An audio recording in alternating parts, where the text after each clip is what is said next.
Dodi Sudrajat ajukan banding atas putusan Pengadilan Agama Jakarta Barat terkait hak perwalian Gala Sky.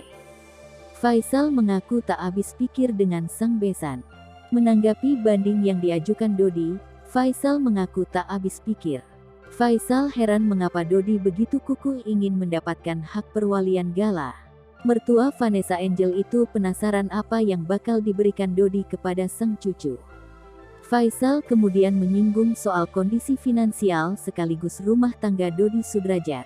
Bukannya keberatan, Faisal hanya khawatir jika cucunya tidak tercukupi secara maksimal. Mengingat kebutuhan Gala yang tidak sedikit, mulai dari susu, pamper, hingga biaya babysitter.